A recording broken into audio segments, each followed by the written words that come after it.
Hello guys! Hello Aries! Welcome dito sa aking channel.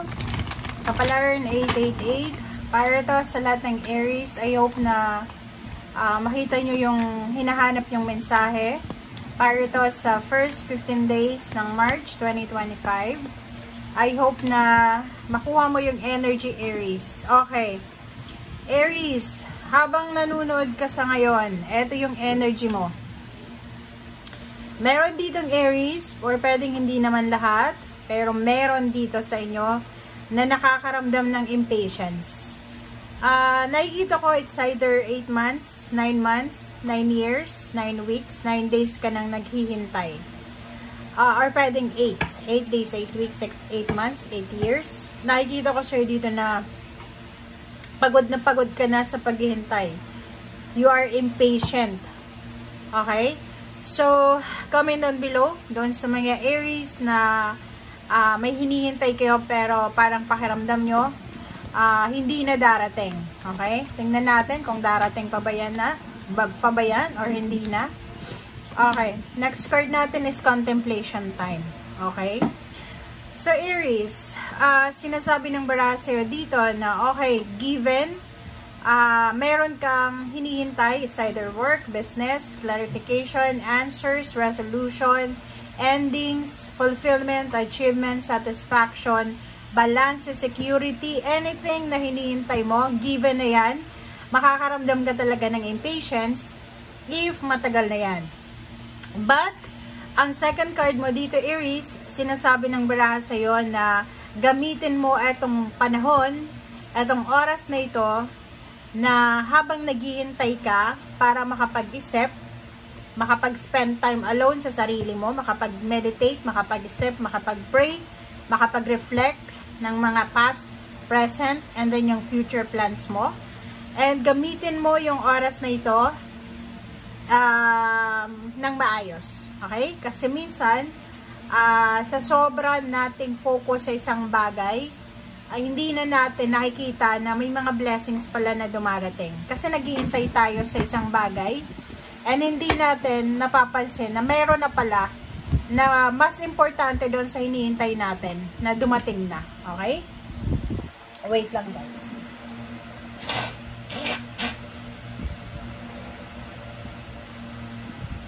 Pasensya na ha. Sinisipon kasi ako eh. Okay, Aries. Tingnan natin. Ano ba ang messages, energy, para sa lahat ng Aries?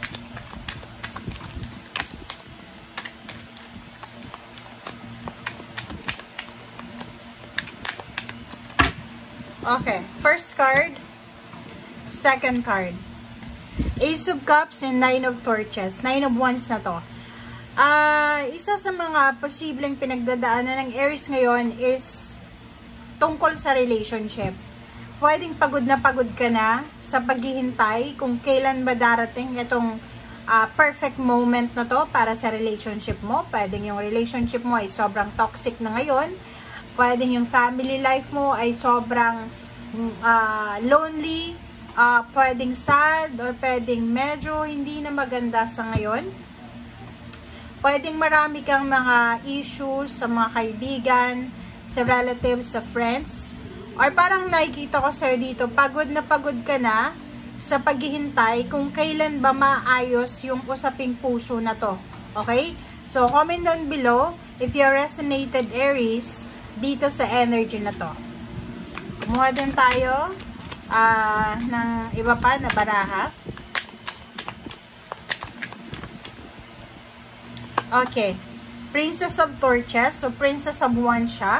So, nakikita ko sa'yo dito, Aries, na be attentive. Be careful kasi sa sobrang pag-focus mo sa mga bagay-bagay na wala ka sa ngayon, pwedeng hindi mo mabigyan ng focus yung mas importante na bagay na darating sa'yo.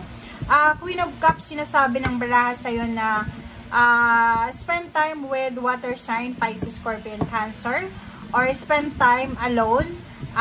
Honor your emotion, your feelings, but make sure na maging balanse tayo. Okay? So, yung Queen of Cups na to, sinasabi na kinakailangan mong kalmahin ang iyong sarili simula March 1 hanggang 15. Okay? Tingnan natin pa, Aries.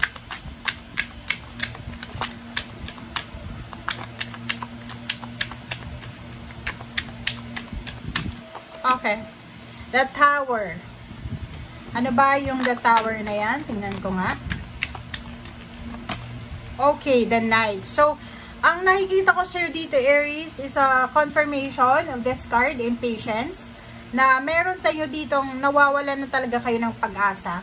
Meron dito sa inyong Aries na nakakaranas kayo ng darkness. Parang ang feeling nyo, wala ng liwanag eh. Kasi sa sobrang paghihintay, sa sobrang uncertainty kasi to eh. Parang yung hinihintay mo ay hindi mo naman kontrolado. Wala kang control sa hinihintay mo. So, parang nasa ano ka eh, nasa sitwasyon ka na pakiramdam mo lahat bumagsak na eh. 'Di ba? Lahat bumagsak na. And pakiramdam mo hindi ka na makaka-recover sa kung ano mang nawala sa'yo. Paki-comment sa comment section again. Okay, High Priestess, makinig ka sa sinasabi ng iyong intuition, Aries. Okay, nasa isip mo lang yan. Natural, pag may hinihintay ka, hindi dumating. Talagang makakaramdam ka ng impatience. But, sinasabi sa'yo dito ng baraha, believe in magic. Okay? Makinig ka sa sinasabi ng iyong intuition, mag-pray, mag-meditate, mag-contemplate, and believe in magic. Have faith. Baka, Aries, itong pinagdadaanan mo sa ngayon, is way yan ng Panginoon para sabihin sa'yo na magbalik loob ka sa Kanya. Baka nakalimutan mo na siya, it's time na para magbalik loob ka sa Kanya. Kasi everything happens for a reason, and may magic talaga, may milagro. But kung wala tayong paniniwala, hindi tayo naniniwala sa milagro, wala talagang mangyayaring milagro. Okay? Okay, tingnan natin to. 4 cards. King of Swords, and then 7 of Pentacles. Okay, so etong King of Swords na to, tsaka 7 of Pentacles, sinasabi ng baraha sa'yo dito na, if ever naghihintay ka ng pera, if ever naghihintay ka ng financial success, if ever naghihintay ka ng clarity, ng achievements, or halimbawa may hinihintay kang promotion, salary increase, may hinihintay kang lump sum of money, payouts, payments, tapos wala pang dumarating, sinasabi ng baraha sa'yo na ayos lang yan. Okay, ayos lang yan. Kasi kung talagang para sa'yo yung hinihintay mo na yan, kahit maantala man yan, kahit ma-delay man yan, darating at darating yan sa'yo. Okay? Ibig sabihin yan, yung para sa'yo yan. Okay? Ma-delay man yan, kung talagang para sa'yo, para sa'yo. Ang last card mo dito is Princess of Cups in Mourning. So, sinasabi ng baraha, hindi ka dapat nawawala ng pag-asa. Hindi ka dapat nawawala ng pag-asa. Kasi etong 2 cards na to, last 2 cards is the manifestation na everything happens for a reason. And may perfect reason kung bakit nangyayari yan sa'yo. Siguro sa ngayon hindi mo pa naiintindihan. But, end of the day, maybe few months from now, few years from now, maiintindihan mo kung bakit yan nangyayari. Okay? So, dito sinasabi, be hopeful, be at peace, okay? Patahimikin natin ang ating emosyon, patahimikin natin ang ating isip para makapag-move forward na tayo. Okay? Thank you guys. Bye!